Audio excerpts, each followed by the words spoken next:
Begitu jalannya seleksi sampai kita udah bertanding, udah tinggal berangkat. Saya ada sedikit problem, masalah.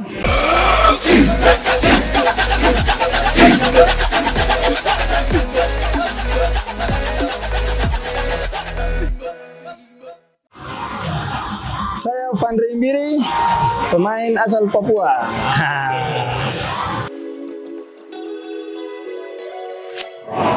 Awal saya bermain waktu itu dari tim lokal ya.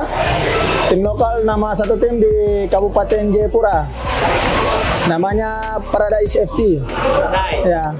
Jadi dari kabupaten saya pindah ke kota Jayapura, kan kabupaten yang ada bandara. Kalau kota Jayapura yang ada pelabuhan Jayapura, nah itu. Nah, saya pindah ke kota Jayapura. Ada satu tim lagi saya bela itu PSK namanya, PSK Kaipulo. Itu tim lokal. Nah, dari situ kita ikut kompetisi divisi utama Persipura. Jadi biasa dulu Persipura setiap tahun ada kompetisi divisi utama Persipura. Tim-tim lokal yang terbaik dikumpul terus main. Nah, main nanti di situ ada pemain-pemain yang bagus diambil. Nah, pada kesempatan itu saya waktu itu main dari Paradise. Saya jadi pemain terbaik saat itu. Terus tiba-tiba dilirik pelatih Prapon. Dulu pelatih Praponnya itu Coach Max Olua. Nah, dia bawa saya seleksi Prapon sampai tembus nama selesai. Kita main-main, kita lolos PON. Nah, begitu PON, saya masih dipanggil lagi. Saya main di PON, tapi sebelum itu saya sempat ketemu sama David. Waktu itu Popil, ada kejuaraan ini Popil, Popnas. Saya sama-sama David, sama Persipura 18 tahun. Makanya saya dengan David sudah dari dulu sama-sama. Begitu PON selesai, saya dipanggil Persipura. Jadi waktu itu di PON yang Riau, satu angkatan Bayu mereka yang juara kan dari Kaltim. Ya, PON Riau itu yang lolos ke Persipura itu kita ada 2 orang. Saya sama Nelson Alom dari PON Papua. Nah, begitu gabung ke Persipura, begitu memang waktu itu pemain memang Persipura punya zaman itu pemain bagus-bagus semua. Itu stopper saja, Dutra, ada Bio, ada Mas Kakak Ricardo. Pokoknya itu memang bersaing. Jadi saya dengan Nelson pemain muda, kita sedikit kali dapat jam terbang untuk main. Saya malah satu pertandingan kalau tersalah, satu pertandingan saya sama. Tapi karena saya selalu sabar ya, karena saya pikir untuk ini proses.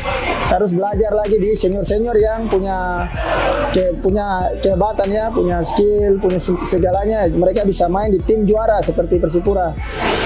Nah, puji Tuhan, saya belajar posisi itu ikut sampai kita pemain muda ada diorbitkan dari masing-masing klub untuk ikut seleksi SEA Games. Jadi waktu itu kita di Persipura banyak. Itu dengan SEA Games yang dengan Rahmat Darmawan yang Myanmar. Ya, yang Myanmar. Jadi sudah kita seleksi tahap pertama, kedua, saya ikut terus. Cuman yang uniknya di saat saya ikut seleksi SEA Games, Coach RD nggak pasang saya di stopper. Coach RD lebih pasang saya ke bek kanan. Jadi di situ bek kanan saya sama Alvin. Ya, Alvin. Nah, terus bek kiri Diego sama Roni. Roni Beroparai ada Roni. Nah, begitu jalannya seleksi sampai kita udah bertanding, udah tinggal berangkat. Saya ada sedikit problem, masalah. Ya mungkin saya belum siap ya merantau keluar terlalu lama karena sudah biasa di Jayapura kan.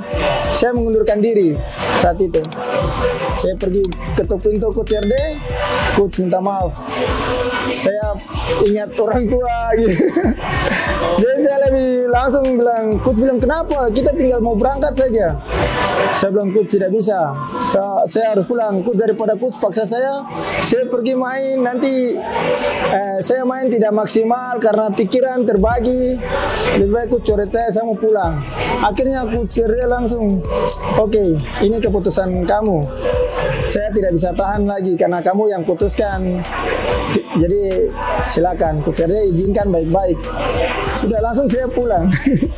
Ya, saya pulang gabung Persipura, sudah latihan dan Persipura di sana. Jadi tinggal lebih dekat lagi ke keluarga. Jadi itu cerita. Dari situ terus saya 3 tahun di Persipura dari 2013, 14, 15, 2016 saya ke Semen Padang. Nah, Semen Padang 2017 Semen Padang saya 2 tahun, 1,5 tahun. Tahun pertama selesai, masuk putaran pertama, begitu mau masuk putaran kedua, saya pindah ke Persibaya. Hari itu Persibaya kan Liga 2. Jadi saya pindah ke Persibaya. Puji Tuhan saya bawa Persibaya naik di klasemen sampai kita lolos Liga 1. Hari itu juara 1 2018 kalau tidak salah, 2018. Setelah itu saya lanjut 2017 juara Persibaya. 2018 saya 1 tahun lagi di Persibaya. Sampai itu kita peringkat 5 kalau peringkat 5 waktu itu 2018. Begitu dari Persibaya 2018 saya ambil keputusan pindah ke Madura.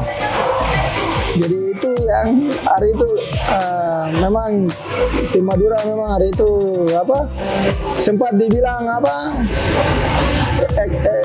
es Galacticos karena banyak pemain-pemain bagus di situ. Ya. Saya di situ Madura setengah musim main, setengah musim saya cedera tulang rawan. Saya operasi, jadi saya tidak kasih selesai. Saya punya musim putaran kedua tuh saya langsung istirahat total 6 bulan. 6 bulan masuk 2020 Liga kan lagi ada stop. Nah, Liga stop sudah saya lebih oke. Pulang, saya tenangkan, istirahat kaki sambil terapi, mandi di air laut gitu, lari jogging di pasir. Nah, setelah itu Coach Dejan telepon saya sudah selesai kontrak dengan Madura, sudah finish. Coach Dejan telepon, "Hey, teman saya, kamu di mana?" Saya, "Coach, lagi di Jayapura. Bagaimana? Kamu sehat?" "Sehat, Coach." Akhirnya Coach Dejan panggil saya gabung ke Sleman. Nah, begitu saya gabung ke Sleman, memang awal musim saya belum main-main ya, karena saya mengerti saya punya kondisi ya, karena coach dia lebih tahu saya belum siap, jadi saya harus butuh latihan keras lagi untuk saya berat badan diturunkan. Saya berusaha paksa sampai tinggal 7 pertandingan terakhir ya.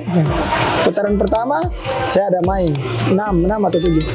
Saya main, puji Tuhan main, hasil baik sampai kita putaran pertama tuh di urutan 10. Terus Madura saya kontrak habis Desember kan di Sleman. Madura telepon saya, hubungi saya, ajak saya untuk kerjasama lagi. Saya kan ada 7 tim yang sudah komunikasi dengan saya. Cuman kenapa saya ambil Madura?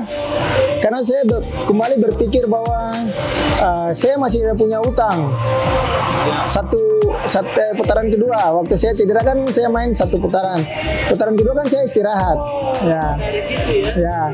Jadi akhirnya saya ambil keputusan untuk sekarang balik ke Madura untuk saya lunasi utang saya itu.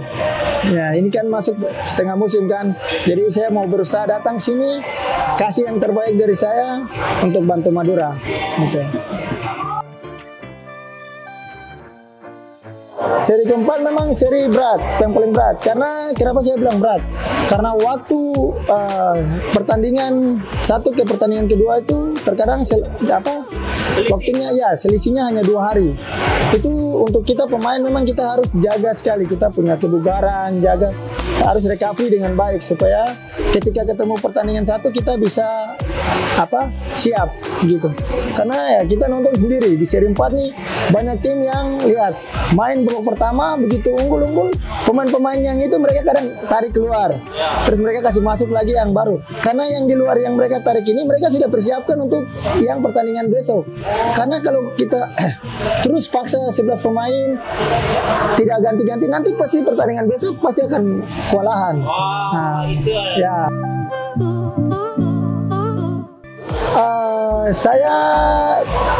Target saya di sini saya tidak bisa bilang untuk mau sampai ke, karena saya selalu ikuti proses ya, tidak bisa langsung bilang saya mau peringkat satu tidak.